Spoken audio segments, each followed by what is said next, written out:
Bonjour, bienvenue sur Tao.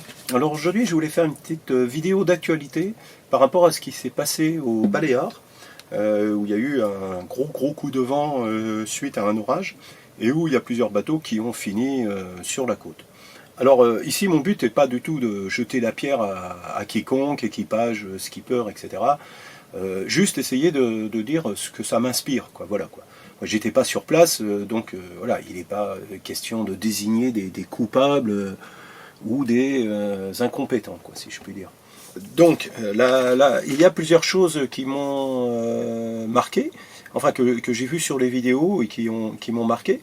Donc je vais parler de ces deux trois points là, et puis après je parlerai aussi un petit peu un petit point sur les problèmes météo, quoi.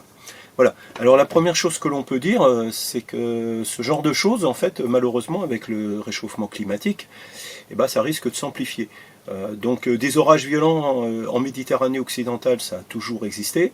Et je me souviens quand j'ai fait des saisons en Corse, quand j'avais 25 ans, avoir pris des orages très violents. Mais disons qu'avec le réchauffement climatique, il fait que l'eau de la Méditerranée est de plus en plus chaude. Elle commence à atteindre elle atteint des degrés qu'elle n'avait jamais atteints avant. Et ça donne un surcroît d'énergie aux orages. Donc il faut s'attendre à ce qu'il y en ait plus, et surtout qu'il soit beaucoup plus violent que ce qui était avant, quoi. Voilà. Alors maintenant, donc les petites choses que j'ai vues un petit peu sur les images. Alors la première chose qui m'a frappé, c'est les voiles. Donc on voit, je voyais pas mal, j'ai vu plusieurs phoques qui étaient déchirés. Donc je suppose que les bateaux étaient au mouillage, donc les phoques étaient roulés, quoi. Alors, quand vous achetez un bateau ou que vous mettez un enrouleur dessus, vous avez plein de gens qui vont vous expliquer les avantages de l'enrouleur. Mais ils oublient bien souvent de vous expliquer certains inconvénients. Alors j'ai abordé certains de ces inconvénients dans ma vidéo où j'expliquais l'intérêt d'avoir un été volant. Mais il y en a un autre d'inconvénient, c'est que les phoques peuvent se déchirer, malgré qu'ils soient roulés, quand il y a du vent très violent, par exemple au mouillage, mais ça peut arriver aussi en pleine mer. Alors qu'est-ce qui se passe, c'est que le phoque, malgré qu'il soit roulé, le vent, vu sa puissance, à partir d'une certaine puissance, il arrive à rentrer, à s'insérer à l'intérieur des plis. Donc qu'est-ce qui se passe? Donc le vent, il arrive à s'insérer à l'intérieur des plis, et à force, il détend la voile, il donne du jeu avec la puissance, et puis il commence à déchirer la voile, et plus la voile se déchire, plus elle se déroule. On peut aussi avoir carrément le bout d'enrouleur qui a cassé. On peut imaginer aussi qu'il y a des équipages qui ont peut-être oublié de bloquer le taquet de l'enrouleur. Mais sans en arriver là, c'est assez courant que les génois se déchirent par de forts vents, parce que le vent prend dans la voile. Alors là, il y a une réflexion collective qu'il faudrait qu'on ait, quoi. C'est qu'il existe des fourreaux pour génois enrouleurs. Donc c'est un bout de tissu qui est en forme de fourreau, qui se hisse grâce à la drisse de spi, et puis le long de l'enrouleur. Et puis en bas, il y a des bouts, et là, vous tirez sur ces bouts, et ces bouts vont venir saucissonner et fortement enserrer l'enrouleur avec sa voile. Et dans ce cas, le vent, il peut plus s'insérer dans la voile pour la déchirer.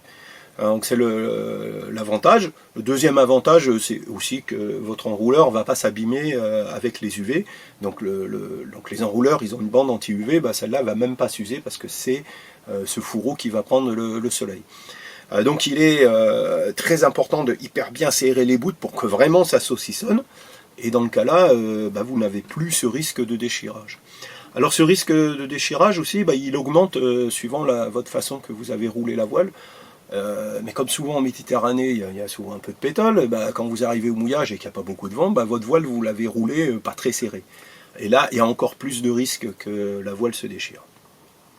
J'ai vu aussi des grands voiles qui étaient déchirés à moitié, un petit peu hissés, complètement en vrac dans les lazy jack et les lazy bag. Alors donc ça veut dire quoi? Comment une voile peut se déchirer comme ça dans un coup de vent qui se passe au mouillage?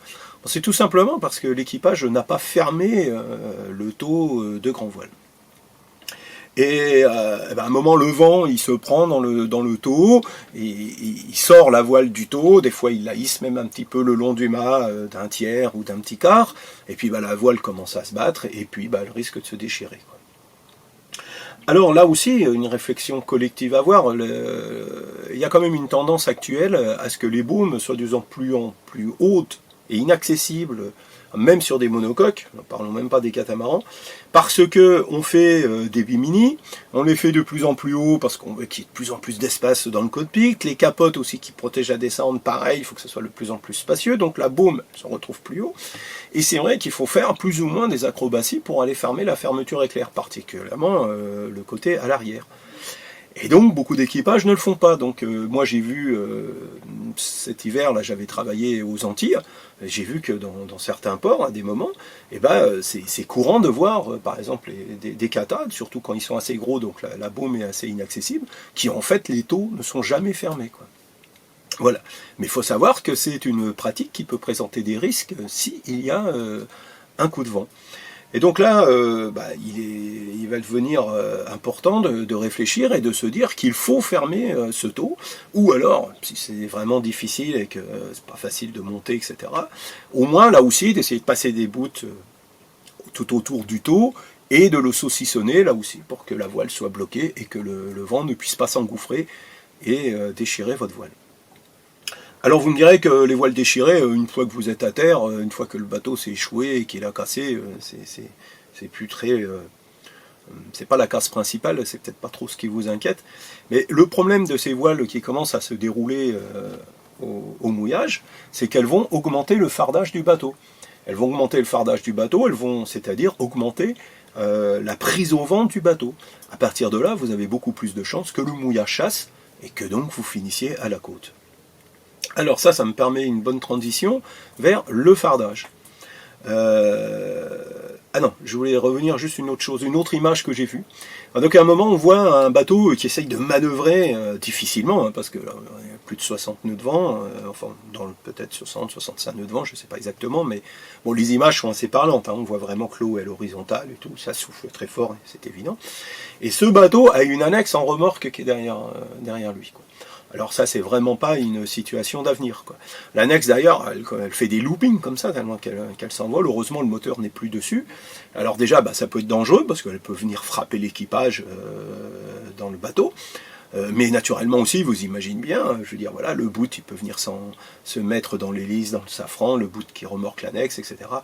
Voilà, et ça gêne la manœuvre du bateau. C'est pas évident de manœuvrer. Il y a ça qui tire derrière, qui prend l'eau, l'annexe qui se remplit d'eau, donc ça diminue autant la manœuvrabilité du bateau. Donc là aussi, va falloir qu'on réfléchisse collectivement, et que dès qu'il y a des risques d'orage, des risques de mauvais temps dans les mouillages méditerranéens et autres, parce que les orages n'existent pas qu'en Méditerranée, et se dire qu'il faut ranger les annexes.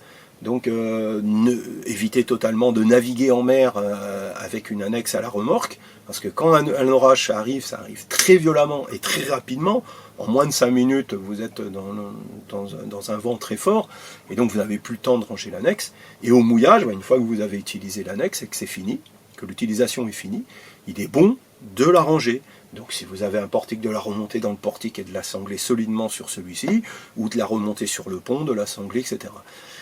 Donc il va falloir prendre dans les mouillages l'habitude que les bateaux restent manœuvrants le plus possible et soient toujours prêts à lever l'ancre ou à manœuvrer pour faire face à toutes conditions, même quand le bateau est au mouillage. Alors, pour ceux qui ne le savent pas, donc j'ai une société de coaching. Je donne des conseils à mes clients. Je les aide à choisir un bateau suivant leur programme de navigation. Je les aide à finaliser leur projet suivant leurs critères de budget, ce qu'ils ont envie, du confort, etc. Je les aide à choisir un bateau. Mais je fais aussi de l'école de voile, puisque j'ai un brevet d'état de voile, et je suis prêt à venir sur votre bateau et à vous donner des conseils et des cours de voile. Et c'est ce genre de détails aussi que j'aborde au cours de ces cours de voile. Voilà, de l'intérêt d'avoir un bateau toujours prêt à naviguer, toujours en condition de navigabilité pour faire face à toute situation, quoi. Voilà, on revient à la vidéo. Alors, je mettrai le lien de ma société dans la description sous la vidéo. Alors, on revient à la vidéo. On en arrive au fardage. Alors, actuellement, voilà, il y a vraiment une mode du point de vue des architectes de faire des francs-bords de plus en plus élevés sur les bateaux pour donner de plus en plus de volume intérieur.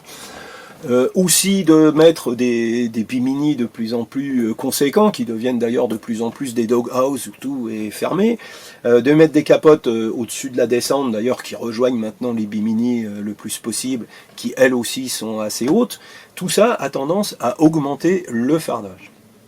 Et puis l'annexe, évidemment, qui est elle aussi dans les bossoirs, puisque les bossoirs deviennent un peu la règle, si je puis dire, pour les bateaux de voyage. Bah, tout ça pose un problème, c'est que le problème, bah, c'est le fardage. Plus un bateau a de fardage, plus il exerce de la traction sur son ancre quand il y a des rafales de vent, et plus il a de chances de chasser, quoi. Voilà. Donc là aussi, il faudra peut-être un jour qu'on ait une réflexion collective pour arrêter cette fuite en avant vers du bateau qui est de plus en plus entre guillemets caravane et de moins en moins apte à supporter du très mauvais temps, voilà, quoi. Donc moi par exemple les bimini, je me souviens, donc il y a encore beaucoup de bateaux qui sont quand même comme ça, mais je me souviens par exemple aux Antilles quand ils étaient apparus que c'était à l'époque des bimini qui étaient très facilement pliables. Il y avait deux sangles devant et puis bon, on roulait et paf, le bimini il se couchait sur les balcons arrière. Et voilà, vous aviez rangé le bimini, plus de prise au vent, etc. Les portiques, eh ben, c'est magnifique, mais il faut quand même savoir que l'annexe, là, ça fait un sacré fardage. Beaucoup plus que si elle est pliée sur le pont. Mais là aussi, si on continue à vouloir mettre absolument sur les bateaux des annexes à coque rigide, qui sont hyper grandes avec des énormes moteurs, naturellement, les équipages ne veulent pas à chaque fois démonter le moteur et remonter l'annexe qui est lourde, etc., pour la mettre sur le pont où elle prend trop de place. Voilà. Donc il peut y avoir quand même à un moment des réflexions collectives pour se demander un peu où va la plaisance, ou alors, naturellement, des réflexions en amont de l'achat du bateau. Est-ce que ce bateau est adapté? Est-ce qu'il a un moteur assez puissant pour supporter un portique et une annexe qui est dedans? Voilà. Donc il faut essayer de choisir, il faut essayer d'être cohérent sur le bateau avec lequel vous naviguez et que vous choisissez et que vous achetez, quoi. Après, il n'empêche que quand l'annexe est dans le portique, il est extrêmement important, comme je disais tout à l'heure, qu'elle soit sanglée, qu'elle ne puisse pas boucher. Si elle se met comme ça, naturellement, elle augmente la prise au vent et à nouveau plus de fardage, plus de risques que le bateau chasse de son ancre. Voilà, donc la notion de fardage, je l'avais aussi, j'en avais parlé quand j'avais fait mes vidéos sur la stabilité des bateaux. Le fardage, qu'il est choisi, enfin, ou en tout cas c'est un choix de l'architecte du fardage, mais c'est aussi à des moments des choix de l'équipage de mettre plus ou moins de choses sur le pont ou dans les hauts. Et donc diminuer, monter le centre de gravité en mettant du poids dans les hauts et augmenter le fardage, c'est un problème en navigation et ça peut l'être aussi au mouillage. Alors, après, on pourrait aussi parler des mouillages. Donc j'ai remarqué, moi, une chose, c'est que quand on va chez le ship, ou même quand on regarde sur Internet dans les fabricants d'encre, ils vous donnent des abacs par rapport à votre bateau, telle taille, tel poids. Vous prenez une encre de tel poids, quoi. Et tant de chaînes, de tel diamètre et de telle longueur, quoi. Alors moi, je trouve que généralement, les fabricants ou les ships donnent des abacs qui sont un peu faibles. Moi personnellement sur mon bateau, normalement une Rockna de 15 kg serait suffisante. J'ai pris 20 kg, quoi. Et encore je regrette d'avoir pas pris la taille au-dessus, quoi. Je pense que l'encre, là aussi, ça va être vraiment important de se dire que c'est quelque chose qui est important pour la sécurité. Je sais que malheureusement c'est vrai que maintenant une bonne encre Rockna ça vaut une petite fortune. Mais est-ce le budget, est-ce sur ce poste qu'il faut faire des économies? Je crois pas. Vu le changement climatique, vu qu'il va y avoir de plus en plus de phénomènes comme ça, avoir une bonne encre et un bon mouillage me paraissent de plus en plus essentiels. Alors il y a aussi un autre petit souci que l'on voit sur ces vidéos. Et puis en plus, bon, je connais aussi l'île au sud d'Ibiza où c'est arrivé, donc je pense que c'est le mouillage que je connais. C'est du mouillage où il y a énormément de monde. Donc le tourisme de masse, maintenant en plaisance, fait qu'il y a comme ça des endroits qui sont overbookés, comme qui dirait. Et trop de monde dans un mouillage nuit à la sécurité du mouillage. Alors pourquoi ? Parce que déjà, vous n'allez pas pouvoir mouiller comme vous voulez. Déjà, vous risquez de vous retrouver mouillé plus loin de la côte. Vous êtes moins bien protégé. Vous êtes dans plus de fond. Donc le mouillage a toutes les chances de moins bien tenir. Même si vous arrivez à approcher, à vous faufiler entre les bateaux, à trouver une place, de toute façon, cette place est limitée. Donc vous ne pouvez pas mettre toute la longueur comme vous le souhaiteriez de votre mouillage. Donc vous mouillez avec assez peu de longueur de chaîne. Ça aussi, ça diminue la tenue du mouillage. D'où l'intérêt de ce que je disais avant, au moins d'avoir une énorme ancre, quoi. Et puis, donc ça vous pose un problème pour la qualité de votre mouillage, d'être dans un mouillage qui est trop encombré. Et puis en plus, quand il va arriver le coup de vent et le problème, il faut aussi que vous n'ayez pas la malchance que un autre échasse vous tombe dessus et vous entraîne, si je puis dire, dans sa chute, et que les deux bateaux partent à la coque. Donc voilà, ça c'est vraiment, bon là, il n'y a pas vraiment de solution, à part une réflexion collective. Pourquoi y a-t-il autant de bateaux dans certains mouillages? Qu'est-ce qu'on pourrait faire pour y remédier? Voilà, bon, ça devient quasiment sociétal, quoi. Là, je ne vais pas m'engager dans quelque chose comme ça. Alors après, je voudrais finir cette vidéo par un petit mot sur la météo.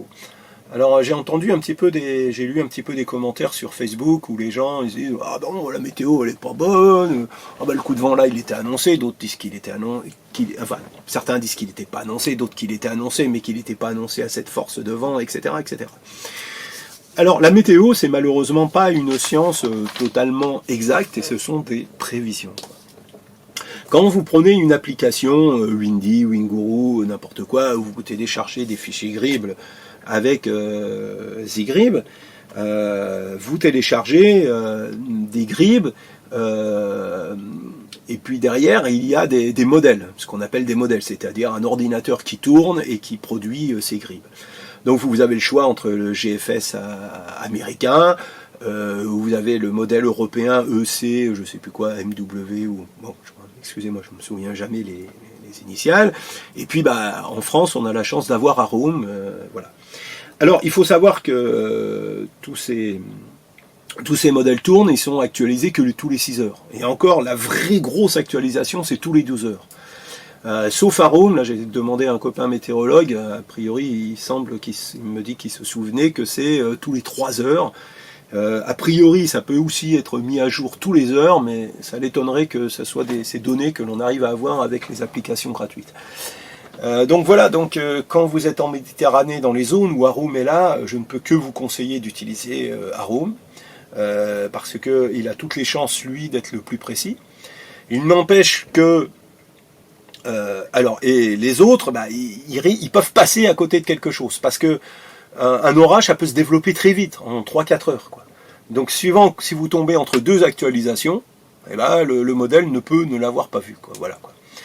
Les orages, ils ont la particularité de se développer très vite. Ils ont la particularité d'être difficiles pour les modèles de prévoir leur puissance. Donc en général, ils voient qu'il va y avoir un orage. Déjà, ils savent qu'il y a des risques orageux, les météorologues savent qu'il y a des risques orageux. Ils savent plus ou moins qu'il va y avoir des orages qui vont se développer, mais ils ont beaucoup plus de mal à savoir si l'orage va être violent et quelle violence exactement il va avoir. À partir de là, il y a plusieurs problèmes. Donc que la météo annonce par exemple 15 nœuds de vent et puis que vous en ayez 50, ou vice versa, qu'elle annonce des orages violents et que vous n'ayez pas de météo, parce que l'autre particularité des orages aussi, c'est que c'est extrêmement local, extrêmement petit. Donc vous êtes sous l'orage, vous avez du vent, vous êtes autour de l'orage, à 5000 de là, vous n'avez pas de vent. Voilà. Donc c'est extrêmement difficile pour le programme météo de prévoir si l'orage va passer pile sur le mouillage là ou à 5000 de là. Après, donc, comme je vous disais, il a du mal aussi à avoir l'énergie, donc plus ou moins la puissance. Est-ce qu'il y aura 50 nœuds, 55 nœuds, 60 nœuds? C'est assez difficile. Voilà.